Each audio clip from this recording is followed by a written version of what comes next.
Hi there, Steve McGee at Parliament House again today, 23rd of June, Thursday the 23rd. Been here this is the third day in a row, obviously.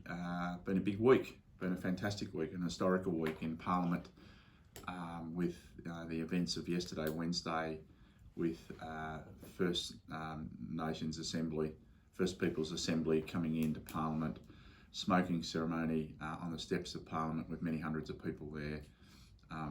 As I say, First Peoples Assembly coming into Parliament and addressing Parliament, and with the treaty legislation being debated in Parliament and supported on a bipartisan basis.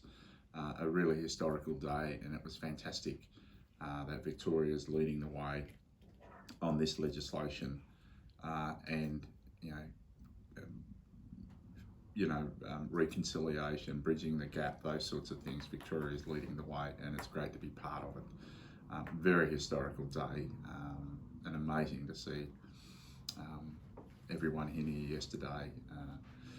The other things that we've been dealing with this week is obviously we did a member statement on Tuesday. That was in reference to our school infrastructure bills, the funding that we've got out of the budget. Again, the $31.77 million for Staley Collies, Darley Primary School, $10.68 million. Some money to acquire land for a secondary school at Cobblebank, and also for a primary school, land for a primary school in Weir Views. And of course, the commencement of build of the Brookfield Primary School, which will be completed and open and operating from the school year of 2024. So that's great to get that out there. Also in the member statement, we had to acknowledge 3 of our educational staff across our electorate. 2 women in my statement, so you'll find out who they are. 40 years of service, an amazing effort from those women, assisting students over those decades. But also another woman in the electorate at 50 years of service. And I congratulate them and thank all 3 of those women. Their names are in my member statement, so you may have to go and have a look at that. The other thing, as I said, was the treaty legislation on Wednesday. And today I've spoken on the Children and Health Legislation Amendment Bill.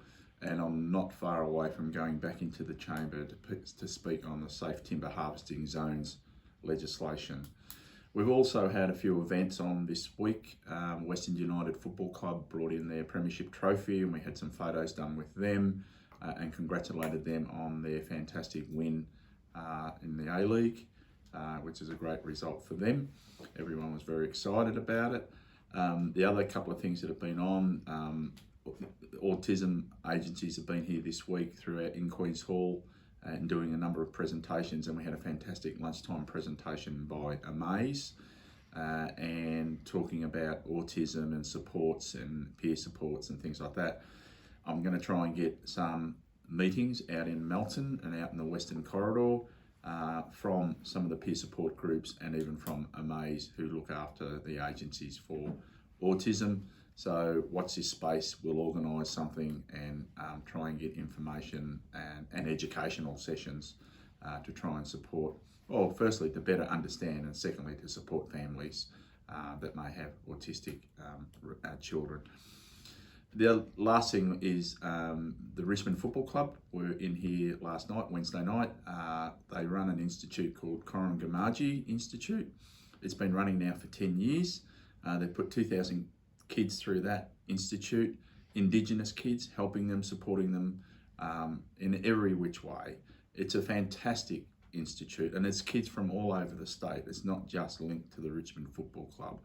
I'm hopeful that I'll be able to catch up with them again to see whether they've got any local kids in the Melton electorate that they've been dealing with or may be dealing with into the future, and to see whether I can offer my support. But a fantastic institute. Congratulations to the Richmond Football Club. It's a great effort. I know the Western Bulldogs do a great thing too with their Western Bulldogs Community Foundation, but this is a fantastic institute run by the Richmond Football Club for Indigenous kids. So that's our wrap up for this week. Next week, I'm back in the electorate tomorrow, and I know we've got a Refugee Day event on with the Melton City Council at midday tomorrow at the Community Hall. Next week, I'm hopeful to take a few days off and then back into the full swing After that, we have a recess here in Parliament from sitting for another 6 weeks, back in the first week of August, with only 4 sitting weeks to go for the year, and then obviously heading towards the next state election on the 26th of November. So thanks for that. Stay safe, and we'll be in touch shortly. Bye.